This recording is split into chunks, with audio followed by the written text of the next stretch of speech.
talking point for the industry now is robo-advice and its potential. Derek Condell joins me today to help us understand what robo-advice is and what it means for the financial services industry. Welcome, Derek. Thank you, Christine. So what exactly is robo-advice? I'm going to put a lot of emphasis on the word online and retail. It's investment management or similar financial services products that's offered in an online sense, and that is through digital devices, mobile phones and so on, to the broad population. It's going to be low cost, it's going to be potentially very sophisticated, potentially have transactions associated with it, and it's got the potential to change the face of the financial services industry.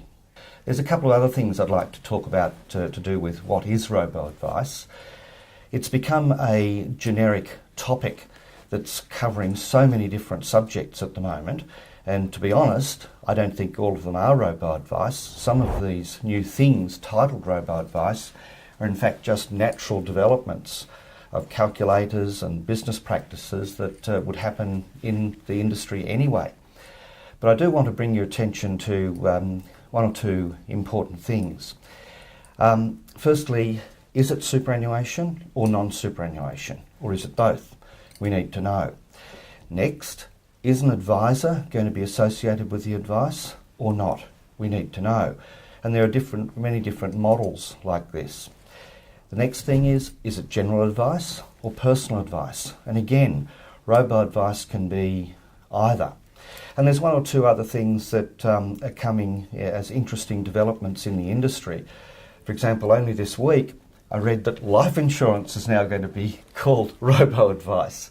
So it's a new terminology, it's something to get used to, but my focus on the definition of robo-advice is that it's got to do with investment management, the outcomes that a person can look forward to with investments, retail, low cost, online, they're very important characteristics, and also I'd add in that it's transactions capable. So it's a whole spectrum from beginning to end of the investment process, and in the most basic model it'll have only factual advice that's given to a client. How would robo-advice specifically work in the financial services industry, and why is it such an important development for the industry? There are two ways that I think it is going to work in the financial services industry. The first is that it's a very sophisticated tool for advisors. So advisors can effectively, I think, offer even better quality advice and at a lower cost to their clients, and low cost is an important factor these days. And secondly, robo-advice is very much tailored towards the retail investor. And for the retail investor, robo-advice is giving them access to information, transactions, and lots of other information that they may not have otherwise been easily able to get.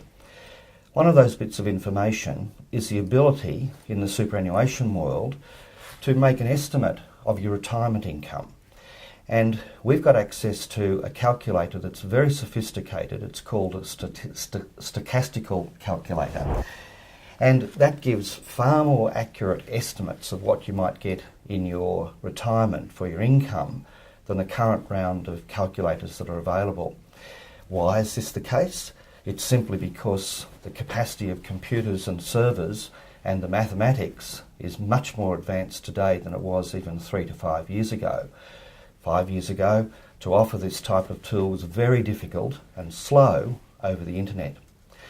There's one other thing that I want to bring to your attention, that through stochastical calculators has got the potential to create better outcomes for individuals and advisors, and to give a new lease of life to the industry. And it's to do with risk profiling.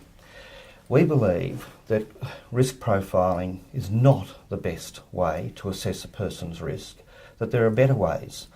And the most important better way is that if we can design an asset allocation or a portfolio of securities, shares and bonds and so on, that says there's a certain chance of getting an actual income in retirement, then what we can also do is perhaps supply 4 or 5 different investment portfolio concepts that have different levels of income for that same chance of happening. And the client can say, okay, I'll take a chance to get that higher level of income, or I'll take a chance and be more conservative and get that lower level of income. Now that's a totally different approach to risk profiling than has been the case in the past. And in my research on this subject, I've come across, for example, 3 papers that support this. And the single most important one is that a policy position paper that's been published by the Financial Planning Association actually says that the current concept of risk profiling may not be the most appropriate. And I've got a couple of other papers, which I can talk to you a little bit about later, that support the concept of income and estimates of income that I referred to a minute or two ago. As a new concept, there are some myths floating around about robo-advice. Could you help clarify some of them or dispel some of them? The first one you could perhaps address is that robo-advice, in terms of advisors' services and for portfolio management, it's taken off in the financial services industry and will replace advisors. There are many myths about robo-advice, but I've found that even in the last few months, the myths are disappearing as people get more educated and informed about what robo-advice can really do to help them. Most importantly, robo-advice calculators, or algorithms as some people call them, are inherent to what robo-advice is about. You've got to have a calculator in there. And as I mentioned before, the latest calculators are very sophisticated and frankly couldn't have been available over the internet 3 to 5 years ago. Some actuarial firms are still not able to produce the sophistication required for these types of calculators. So what that means for the advisor is that they can get access to very sophisticated tools for very low cost, and they can either let their client know that they're using this tool and work with their client to let them know, or they can do it anonymously. Another myth is that robo-advice will only appeal to those who want advice at a lower cost.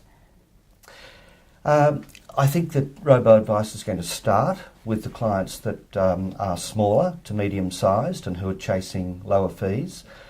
But because it can be potentially very sophisticated and equal the type of sophisticated advice that wealthy clients get, why wouldn't wealthy clients want to move in that direction as well, whether they are doing it themselves or whether they're doing it through an advisor? So I think that the myth of it only being for low-value clients is wrong.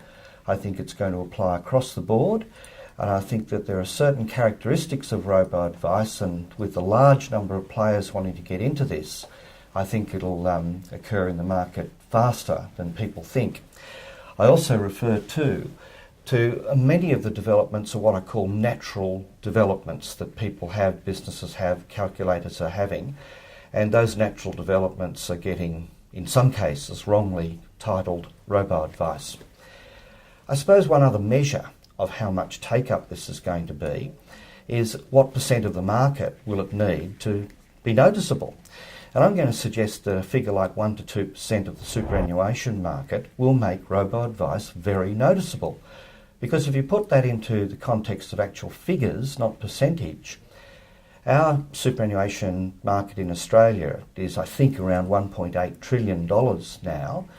Well, 1% is 18 billion, 2% is 36 billion, and we all know that a single business, if it had $2 billion alone, it's in business. It's seriously in business.